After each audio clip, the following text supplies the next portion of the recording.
Myself, Ayaz Raina. In today's video lecture, I will be taking up chapter 2nd from physics section, NCERT book science, class 10th, that is human eye and the colorful world.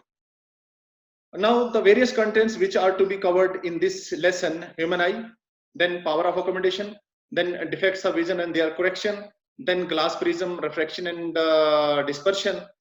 उसके बाद हमने atmospheric reflection के बारे में पढ़ना है, then twinkling of stars and colour of sun at sunrise and sunset. ये जितने भी कंटेंट्स हैं इनको हम दो वीडियो लेक्चर्स में कवर करने की कोशिश करेंगे।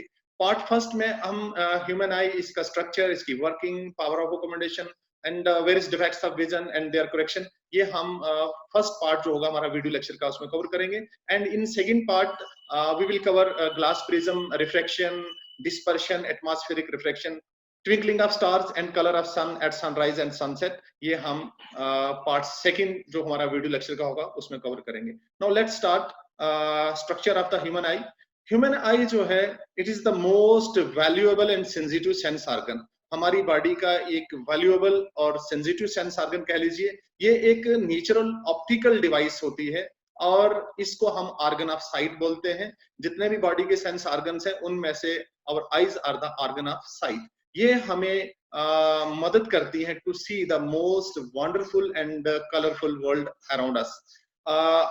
आईज जो हैं ये फोटोग्राफिक कैमरा की तरह काम करती हैं और आईज जो हैं they are fitted in eye sockets, और जो आई बॉल होता है ऑलमोस्ट स्फेरिकल इन शेप होता है और इसका जो डायामीटर है that is approximately 2.3 centimetre. Now human आई का स्ट्रक्चर डिटेल में पढ़ने से पहले या जितने भी डिफरेंट पार्ट्स हैं उनको इंडिविजुअल डिस्कस करने से पहले यहाँ पर हम आपको ह्यूमन आई का structure in A labelled form बताएंगे। ये आउटर कवरिंग है आई की, दैट इज सिक्लीरा। सिक्लीरा के बाद सेकंड लेयर कोराइड है जो सिक्लीरा के अंदर लाई करता है, दैट इज कोराइड। उसके बाद यहाँ पर ये जो फ्रंट पार्ट आपको बाहर बल्ज हुआ दिख रहा है दैट इज द कॉर्निया। इसके बाद ये येलोश लेयर जो आपको यहाँ इस फिगर में नजर आ रही है that is retina. And then ये जो ब्लूश पार्ट यहाँ पर आपको नजर आ रहा है दैट इज सिलियरी मसल्स। और सिलियरी मसल्स के साथ ये रेड कलर के जो रेड कलर जहां नजर आ रहा है आपको दैट इज सेंसरी लिगामेंट्स। इसके बाद ये आ गया eye lens, this is the eye lens. और देन ये जो ग्रीनिश या ब्लूश कलर आपको आई लेंस के आगे दिख रहा है दैट इज द आइरस। और ये जो ब्लैक स्पॉट यहाँ पर है दैट इज प्यूपल। इसके बाद प्यूपल और कार्निया के बीच जो यहाँ पर स्पेस नजर आ रही है दैट इज एक्वस ह्यूमर। और इसी तरीके से यहाँ पर आई लेंस और रेटिना के बीच ये जो स्पेस यहाँ नजर आ रही है that is the vitreous humour. इसके बाद बैक एंड पे अगर हम देखें there is a group of optic nerves, और ऑप्टिक नर्व्स के बिल्कुल आगे यहाँ पर ये ब्लैक स्पॉट आपको नजर आएगा, इसको बोलते हैं blind spot. Now we will discuss these parts one by one. So coming to the first part, that is sclera. So what is sclera? Sclera is the white part of the eye and it is composed of fibrous tissue. अभी figure में हम आपको फिर बताएंगे। ये एक tough outer covering है आई की जो कंटिन्यू करती है विद कॉर्निया इन फ्रंट और with a sheath covering the optic nerve behind. यानी ऑप्टिक नर्व की जो शीथ है उसके साथ भी ये मिली है और कॉर्निया जो आगे फ्रंट बल्जिंग पार्ट है उसके साथ भी ये स्क्लेरा जो है मिला होता है। Then it provides protection and it maintains form or shape of the eye. आई को ये प्रोटेक्शन भी प्रोवाइड करता है और आई की एक फॉर्म भी मेंटेन करता है। इसके बाद स्क्लेरा के बाद जो नेक्स्ट पार्ट है that is the choroid. Choroid is the layer of blood vessels in it lies between retina and sclera. Sclera outer covering होगी और स्क्लेरा के बाद कोराइड हो गया और उसके बाद रेटिना। तो हम कह सकते हैं स्क्लेरा और रेटिना के बीच जो है कोराइड लाई करता है। और कोराइड क्या करता है, it supplies blood, oxygen and nourishment to the retina. तो फिगर में देखते हैं, ये फिगर आ गया तो यहाँ पर आप देख लीजिएगा this is the outer covering that is the sclera. और स्क्लेरा के बाद ये वाली जो कवरिंग है यहाँ पर next to sclera that is the choroid. Now next is third part is cornea. तो कॉर्निया क्या होता है, it is the front part of the eye. अभी पहले फिगर में भी हम बता चुके हैं आपको, it is transparent in nature यानी कॉर्निया जो आई का जो फ्रंट पार्ट जो बाहर बल्ज हुआ है, that is the cornea and it is transparent in nature. So cornea bulges outward forming a convex shape. तो अगर हम कार्निया को साइड से देखें तो ये बाहर की तरफ निकला होता है, उभरा होता है, and forming a convex like shape. So it lies directly in front of the iris and pupil and allows light to enter the eye. अभी हम फिगर में भी देखेंगे, ये आइरस और प्यूपल के बिल्कुल आगे लाई करता है और ये लाइट को अलो करता है to enter the eye. So it causes reflection of the light. जो भी लाइट इसके ऊपर पड़ेगी उसको ये रिफ्लेक्ट नहीं करेगा, बल्कि उसको थोड़ा टेढ़ा करेगा, रिफ्लेक्ट करेगा, बेंड करके आई के अंदर कॉर्निया से अंदर भेज देगा. So cornea is protective in nature and it serves as a barrier against dirt and germs and other harmful things which can cause damage to the eye. यानी ऐसी harmful चीजें जो आंख को डैमेज कर सकती हैं, कार्निया उनको अंदर जाने नहीं देता, एक बैरियर का काम करता है. सो इस फिगर में देखिएगा, cornea, this is the front part जो बाहर निकला हुआ है, दैट इज द कॉर्निया. और ये कहाँ लाई कर रहा है? ये हमारे पास जो अभी पहले भी मैं बता चुका हूँ, ये जो हमारे पास आइरस है और ये जो प्यूपल है, इसके बिल्कुल फ्रंट पे ये लाई कर रहा है. आइरस एक कलर्ड मस्कुलर पार्ट होता है आई का. इसको हम डायाफ्राम ऑफ द आई भी बोलते हैं. कनेक्टिव टिश्यू का बना होता है, मसल फाइबर्स का बना होता है, और इसमें क्या होते हैं? पिगमेंट्स होते हैं, और उन पिगमेंट्स की वजह से आइरिस को एक कलर मिलता है. This iris controls the diameter and size of the pupil, and we can say it regulates the amount of light entering the eye.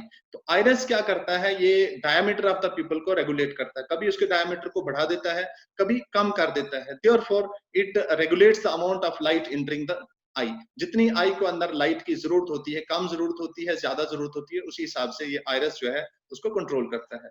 इस फिगर में देखिए, यहाँ पर ये जो कलर्ड पार्ट नजर आ रहा है, या ये जो ग्रीनिश पार्ट यहाँ पर नजर आ रहा है आई का, that is the iris. Now the colour of the iris depends on the type of the pigment. तो हम किसी की आईज को उसके कलर के हिसाब से बता सकते हैं कि इसकी ब्लूइश आईज है, इसकी ब्राउनिश है, किसी की ग्रीनिश है. तो that is because of the presence of the type of the pigment. जैसे ये ग्रेश है तो इसके अंदर वो पिगमेंट है that is responsible for providing it grey colour. इसी तरीके से ये ब्लूइश है या ग्रीनिश है तो वही किस्म का, उसी किस्म का पिगमेंट इसके अंदर होगा. Next part is pupil. तो इस फिगर में देखिए, यहाँ पर ये जो ब्लैक डॉट नजर आ रहा है, ये ब्लैक डॉट नजर आ रहा है, that is the pupal. So it is the dark opening in the centre of the iris. Iris के बिल्कुल सेंटर में ये जो ब्लैक डॉट है, that is iris, and it lies between the aqueous humour and the eye lens. यानी जो eye lens है या जो एक्वस ह्यूमर है, उसके बीच जो है ये प्यूपल लाई करता है. And it does not reflect the light entering the eye. जो लाइट आई के अंदर जा रही है या प्यूपल पे पड़ रही है, प्यूपल उसको रिफ्लेक्ट नहीं करेगा, बल्कि वो लाइट को ऑब्जर्व करेगा, उसको सीधा अंदर भेज देगा. Amount of light that enters the I is controlled by the size of the pupal. अब प्यूपल का साइज कभी बढ़ सकता है, कभी कम हो सकता है. इट डिपेंड्स कि कितनी लाइट जो है आई को अंदर चाहिए, ज्यादा चाहिए, कम चाहिए, उसी हिसाब से प्यूपल का जो साइज है वो बड़ा होगा, कम होगा. So in dim light pupil expand कर जाएगा. अगर आप ब्राइट लाइट से डिम लाइट की तरफ जा रहे हैं, एक अपने रूम में जा रहे हैं जहां पर लाइट कम है, तो उस वक्त जो प्यूपल का साइज है ये एक्सपेंड करेगा, ये बड़ा हो जाएगा. या प्यूपल उस वक्त क्या करेगा? रिलैक्स करेगा. क्यों? Just to allow more light to enter the eye, ताकि जो ऑब्जेक्ट्स डिम लाइट में है वो क्लियरली नजर आ जाएं. इसी तरीके से अगर आप ब्राइट लाइट के अंदर जा रहे हैं तो ब्राइट लाइट में क्या होगा? Size of the pupil constricts, it becomes smaller. तो उससे क्या होगा? Just to reduce the amount of light entering the eye. तो अगर ये साइज रिड्यूस नहीं होगा, ब्राइट लाइट ज्यादा अंदर जाएगी तो आई को डैमेज हो सकता है. Therefore size of the pupal जो है ये कंट्रोल करता है अमाउंट ऑफ लाइट को एंटरिंग द. जो ब्लूइश कलर या ग्रीनिश कलर नजर आ रहा है ब्लैक स्पॉट के दोनों तरफ, ये आइरस है. और यहाँ पर जो आइरस, दोनों साइड के आइरस के बीच जो ब्लैक स्पॉट नजर आ रहा है, दैट इज द प्यूपल. सो ये जो प्यूपल है that lies in between eye lens and the aqueous humour. Now the next is aqueous humour. Aqueous humour क्या है? This is the clear watery fluid that फिल्स the space between cornea and iris. Cornea और iris के बीच जो space है that is filled with aqueous humour, और aqueous humour में water, sugar, vitamins, proteins और nutrients होते हैं। और इसका काम क्या होता है एक्वस ह्यूमर का? It nourishes the cornea and the eye lens and it keeps the I inflated, यानी एक कॉर्निया को, आई लेंस को एक नरिशमेंट प्रोवाइड करता है और इस तरीके से आईज को इन्फ्लेट रखता है। नेक्स्ट पार्ट हमारे पास है आई लेंस। तो आई लेंस बेसिकली एक fibrous jelly like transparent material का बना होता है और ये बाई कन्वेक्स इन स्ट्रक्चर होता है, इसकी दोनों साइड्स जो है वो कन्वेक्स होती है। देन ये it is located behind the pupal. अभी हमने प्यूपल देखा, प्यूपल के बारे में पढ़ा, जो ब्लैक स्पॉट है बिल्कुल उस ब्लैक स्पॉट के बिल्कुल पीछे जो है ये आई लेंस है। And this eye lens it along with cornea refract light to be focused on the retina। इसका काम क्या होता है? जैसे कार्निया से भी रिफ्रैक्शन हो रही है और वो लाइट जो रिफ्रैक्ट होकर कार्निया से निकलेगी वो लेंस पे पड़ेगी और आई लेंस मजीद उस लाइट को रिफ्लेक्ट करेगा और इस तरीके से फोकस कर देगा उस लाइट को रेटिना के अंदर, और इस तरीके से आई लेंस रेटिना के ऊपर एक रियल और inverted image of the object जो है बनाएगा। स्पेस नजर आ रही है यहाँ पर, ये स्पेस जो आपके बिल्कुल पीछे, that space is the aqueous humour, और ये आई लेंस हो गया, बिल्कुल प्यूपल के पीछे आई लेंस लाई कर रहा है। सो नेक्स्ट पार्ट हमारे पास है सिलियरी मसल्स। तो सिलियरी मसल्स स्मूथ मसल्स होती हैं, रिंग ऑफ स्मूथ मसल्स जो आई लेंस को सराउंड करती हैं, और इनका काम क्या होता है? ये सिलियरी मसल आई लेंस की कर्वेचर को चेंज करती हैं। जब आई लेंस के कर्वेचर को चेंज करेंगी तो इसका इम्पैक्ट जो है focal length of the eye lens के ऊपर होगा। कभी जो इसकी फोकल लेंथ है वो बढ़ सकती है, कम हो सकती है, बिकॉज ऑफ कंट्रैक्शन और relaxation of the ciliary muscles. तो जब ऐसा होगा तो ऑब्जेक्ट जो है वो क्लियरली रेटिना के ऊपर ऑब्जेक्ट की इमेज जो है वो बनेगी when the object is placed at different position. क्योंकि आई लेंस का कर्वेचर चेंज हो रहा है, उसका कर्वेचर के चेंज होने से आई लेंस की जो फोकल लेंथ है उसके ऊपर इसका इम्पैक्ट होगा। कभी कर्वेचर बढ़ जाएगा, फोकल लेंथ रिड्यूस हो जाएगी, कभी कर्वेचर कम हो जाएगा, लेंस पतला हो जाएगा, फोकल लेंथ इंक्रीज हो जाएगी। तो इस तरीके से ऑब्जेक्ट जब डिफरेंट पोजीशंस पे रखे जाएंगे आई के सामने तो आई जो है उनको अकॉर्डिंगली फिक्स करेगी रेटिना के ऊपर। Next sensory ligaments. तो सेंसरी लिगामेंट्स क्या होते हैं? It is a series of fibres जो कनेक्ट करती हैं सिलियरी मसल्स को आई लेंस के साथ। These are elastic in nature and they help to keep the lens in position. तो ये इलास्टिक नेचर इनकी होती है और आई लेंस को इन्होंने एक प्रॉपर पोजीशन प्रोवाइड करती हैं। सो फिगर में देखते हैं, सो यहाँ पर ये जो ब्लू कलर नजर आ रहा है, यहाँ पर जो ब्लूश कलर नजर आ रहा है, they are the ciliary muscles, और सिलियरी मसल्स के नीचे ये जो रेड कलर नजर आ रहा है that is the sensory ligaments. यहाँ भी सेंसरी लिगामेंट्स है और ये सेंसरी लिगामेंट्स जो है ये दोनों साइड से आई लेंस के साथ अटैच है और इस तरीके से आई लेंस को एक पोजीशन दी होती है इन्होंने आई के अंदर। सो next is retina. Retina inner most layer है आई की and it is made up of large number of light sensitive sales जिन्हें हम रॉड्स और कोन्स बोलते हैं। So rods are responsible for vision during dim light and night, while cones are responsible for vision during daytime, and these cones are also responsible for color vision. Retina को screen भी कहा जा सकता है या screen भी कह सकते हैं, because image of the object is formed on this part, therefore it can also be called as a screen. So इस रेटिना के ऊपर एक स्मॉल रीजन है रेटिना के सेंटर में जहां पर मोस्ट क्लियर इमेज बनती है। सो उस पार्ट को, उस पॉइंट को हम बोलते हैं yellow spot. When image is formed on retina तो इसके अंदर जो लाइट सेंसिटिव सेल्स होते हैं वो एक्टिवेट हो जाते हैं। इस तरीके से वो क्या करते हैं, वो इलेक्ट्रिकल सिग्नल जनरेट करते हैं और ये सिग्नल जो है they are carried to the brain via optic nerve.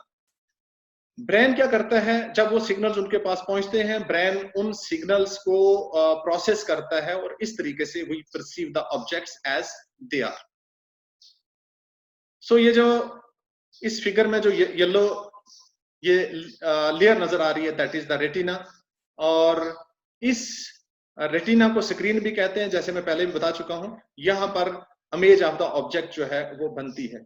अब इस रेटिना के ऊपर एक इसके सेंटर में एक ऐसा पॉइंट होता है जहां पर मोस्ट क्लियर बिल्कुल साफ साफ इमेज बनती है, उस पॉइंट को हम येलो स्पॉट भी बोलते हैं। So next is vitreous humour. तो वाइट्रस ह्यूमर क्या होता है? एक ट्रांसपेरेंट जेली लाइक सब्सटेंस होता है जो आई लेंस और रेटिना के बीच जो स्पेस होती है उसको फिल करता है। It keeps the retina properly connected to the back wall of the eye. तो इसका एक काम और होता है, ये रेटिना को अपनी प्रॉपरली कनेक्ट रखता है with the back wall of the eye, और इसी तरीके से ये आई की शेप भी मेंटेन करता है। And it also absorb shock to the eye. कभी कभी कोई एक्सीडेंटल को शॉक हो सकता है आई को, तो ये जो वाइट्रस ह्यूमर है वो आई को उन शॉक से बचाता है। And it also reflects light on the retina. जो भी लाइट जो फ्रंट पार्ट से अंदर जा रही है, कॉर्निया से अंदर जा रही है या लेंस से अंदर जा रही है, तो वाइट्रस ह्यूमर भी उस लाइट को रिफ्लेक्ट करेगा सीधा रेटिना के ऊपर। सो ये जो स्पेस है लेंस के बीच और रेटिना के बीच, ये जो ऑरेंज कलर यहाँ पर आपको नजर आ रहा है, ये पूरी स्पेस जो है that is vitreous humour. So then next part is optic nerves. So optic nerves क्या होती हैं? There are a bundle of 1 million nerve fibers which are located at the back of the eye। तो आंख के बिल्कुल पीछे एक nerve का बंडल होता है और अप्रोक्सीमेटली 1 मिलियन नर्व फाइबर्स होती हैं। And these nerve fibres they connect retina with the brain. तो इसका काम क्या होता है? रेटिना को ब्रेन के साथ, ये नर्व्स रेटिना को ब्रेन के साथ जोड़ती हैं और ये विजुअल मैसेजेस कैरी करती हैं in the form of electrical signals. Retina के ऊपर जो इमेज बन रही है, जैसे मैं पहले बता चुका हूं, वहां पर इलेक्ट्रिकल सिग्नल जनरेट होते हैं और उन सिग्नल्स को ये जो ऑप्टिक नर्व्स हैं ये कैरी करती हैं, रेटिना से ब्रेन तक ले जाती हैं, और फिर ब्रेन क्या करता है? इन सिग्नल्स को एनालाइज करता है और इस तरीके से हम ऑब्जेक्ट्स को विजुअलाइज करते हैं, ऑब्जेक्ट को देख सकते हैं। इसके बाद आ गया ब्लाइंड स्पॉट। सो ब्लाइंड स्पॉट एक स्मॉल रीजन है जहां पर ऑप्टिक नर्व और रेटिना आपस में मिलती, और ये स्पॉट जो है it is not sensitive to light, यानी लाइट का इसके ऊपर कोई असर नहीं पड़ेगा, कोई इमेज इस रीजन के ऊपर नहीं बनेगी। So that is why this is known as blind spot. तो इस फिगर में देखते हैं, यहाँ पर ये जो बैक ऑफ द आई, यहाँ पर ये बंडल ऑफ ऑप्टिक नर्व्स होते हैं, ये रेटिना को ब्रेन के साथ जोड़ता है। यहाँ से रेटिना से ये सिग्नल्स जो है ऑप्टिक नर्व्स कैरी करती हैं, ब्रेन तक ले जाती हैं, और इस जगह पर ये जो है ये ब्लाइंड स्पॉट है। And this is the point where no image is formed. अब नेक्स्ट है हमारे पास working of the human eye. Human eye कैसे काम करती है? ह्यूमन आई की वर्किंग वैसी ही होती है जैसे फोटोग्राफिक कैमरा की होती। अब जो लाइट है ऑब्जेक्ट से आफ्टर रिफ्लेक्शन वो इंटर करती है आई बॉल के अंदर थ्रू फ्रंट पार्ट, जो पहले भी हम डिस्कस कर चुके हैं, जो बल्जिंग पार्ट है दैट इज कॉर्निया। तो वो जो कॉर्निया जो है ट्रांसपेरेंट पार्ट है, उससे लाइट जो है after reflection from the object वो एंटर करेगी। एंड कॉर्निया क्या करेगा? जैसी लाइट इसके अंदर आएगी तो उसको लाइट को रिफ्लेक्ट कर देगा थ्रू प्यूपल, यानी जो प्यूपल डार्क ओपनिंग है उस पे भेज देगा, और प्यूपल उस लाइट को जो है आई लेंस की तरफ डायरेक्ट करेगा। आई लेंस क्या करेगा? मजीद उस लाइट को रिफ्लेक्ट करेगा और उसको डायरेक्ट करेगा टू द रेटिना, और इस तरीके से आई लेंस जो है रेटिना के ऊपर इमेज बनाता है ऑब्जेक्ट की। जो इमेज बनती है रेटिना के ऊपर that is real and inverted. अब ये रेटिना के अंदर जो लाइट सेंसिटिव सेल्स हैं वो प्रोड्यूस करते हैं इलेक्ट्रिकल सिग्नल्स। वो इलेक्ट्रिकल सिग्नल जो है ऑप्टिक नर्व्स उन सिग्नल्स को ब्रेन तक ले जाती है, और इस तरीके से ब्रेन उन इंफॉर्मेशंस को प्रोसेस करता है और वो सिग्नल भेजता है, और इस तरीके से हम ऑब्जेक्ट्स को विजुअलाइज करते हैं, हम ऑब्जेक्ट्स को देखते हैं एज दे आर।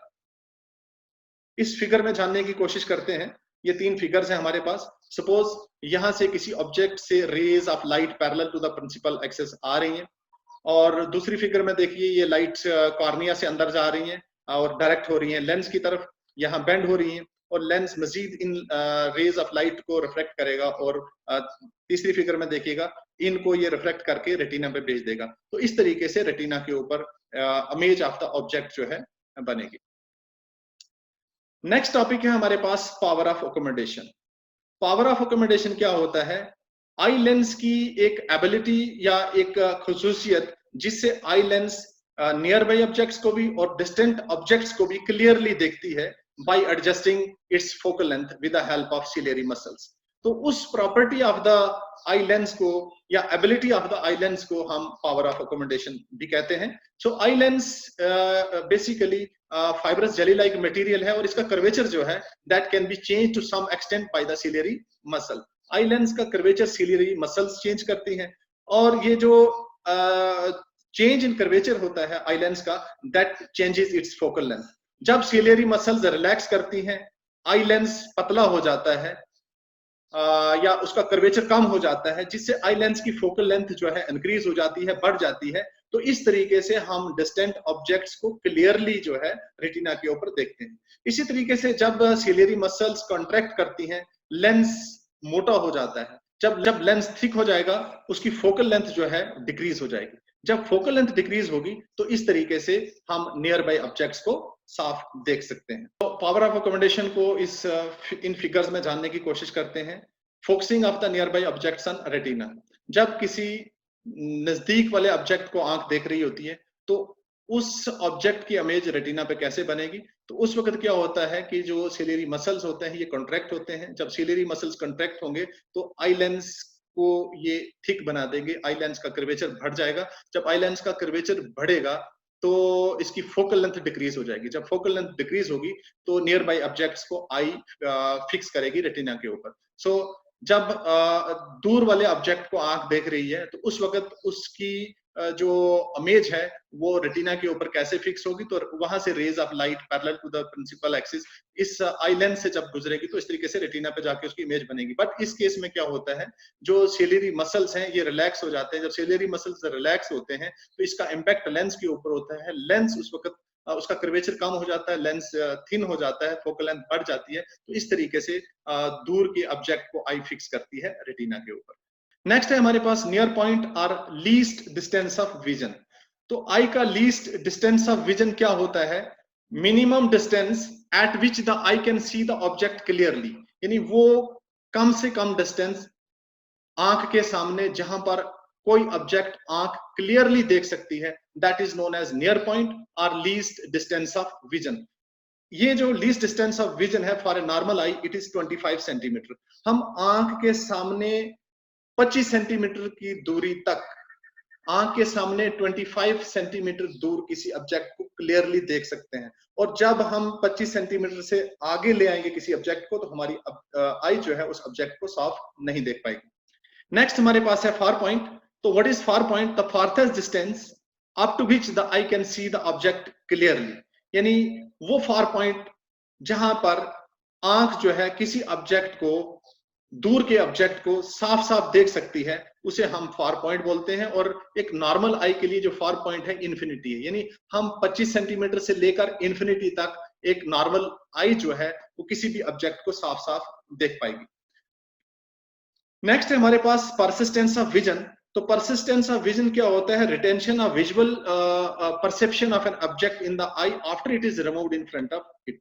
तो इसको ऐसे समझते हैं कि आंख किसी ऑब्जेक्ट को देख रही है और उसके बाद अगर हम दूसरे ऑब्जेक्ट को देखेंगे तो पहले ऑब्जेक्ट की जो इमेज है वो कितनी देर तक आंख के अंदर रहेगी, that is known as persistence of vision. और जो परसिस्टेंस ऑफ विजन है, जो विजुअल परसेप्शन है, वो आंख के अंदर किसी ऑब्जेक्ट की कितनी देर तक रहती है? It is 1/16 of a second. Now the next topic is defects of vision and their correction. एक नॉर्मल आई जो है वो तमाम ऑब्जेक्ट्स को देखती है जो 25 सेंटीमीटर से लेकर इन्फिनिटी तक होते हैं। जब अंडर सर्टेन कंडीशंस आंख जो है इन ऑब्जेक्ट्स को क्लियरली नहीं देख सकती, इस डिस्टेंस पे ऑब्जेक्ट को नहीं देख सकती, सो उस वक्त जो आंख है उसको हम डिफेक्टिव आई बोलेंगे।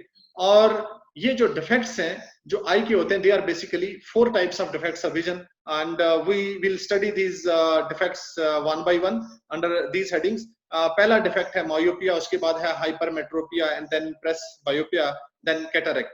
सो we will study these defects one by one. Coming to myopia, और जिसको हम शॉर्ट साइटेडनेस भी कहते हैं। सो मायोपिया क्या होता है? ये आंख का ऐसा डिफेक्ट है जिसमें पर्सन जो है नियर बाई ऑब्जेक्ट्स को क्लियरली देखेगा, साफ साफ देखेगा, but can't see distant objects distinctly. इन नजदीक के ऑब्जेक्ट्स को साफ साफ देख पाएंगे बट दूर के ऑब्जेक्ट्स को साफ नहीं देख पाएंगे। इस किस्म की डिफेक्टिव आई में इमेज ऑफ द ऑब्जेक्ट जो है रेटिना के ऊपर बनने के बजाय रेटिना से आगे बनती है। सो इस डिफेक्ट को शॉर्ट साइटेडनेस भी कहते हैं या नियर साइटेडनेस भी बोलेंगे।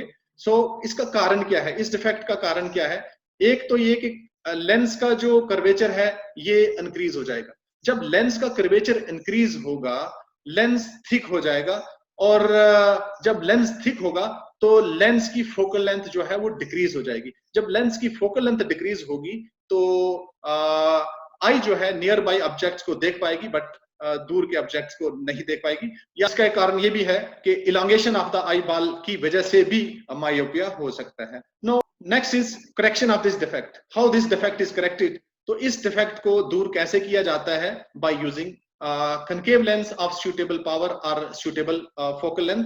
तो ये जो कनकेव लेंस है ये जब स्पेक्स के अंदर या चश्मे के अंदर पड़ेगा ऑफ सूटेबल पावर, तो ये ऑब्जेक्ट की इमेज को बिल्कुल रेटिना के ऊपर ले आएगा। सो इसको हम फिगर में जानने की कोशिश करते हैं। ये हमारी एक नॉर्मल आई है, ये इसका नियर पॉइंट है, और इसी तरीके से फार पॉइंट।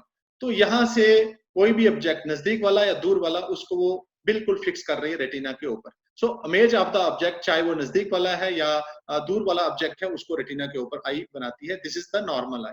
लेकिन जो डिफेक्टिव आई है या जो मायोपिक आई है, वो क्या करती है? रेज फ्रॉम द ऑब्जेक्ट वो इस तरीके से जब लेंस से पास हो जाएंगी तो इस तरीके से वो काटेंगे एक दूसरे को। इसका मतलब वो रेटिना पर काटने के बजाय रेटिना से पहले काट रही है। इसका मतलब जो है image of the object in case of myopic eye या डिफेक्टिव आई, उसमें इमेज किसी ऑब्जेक्ट की रेटिना के आगे बनती है।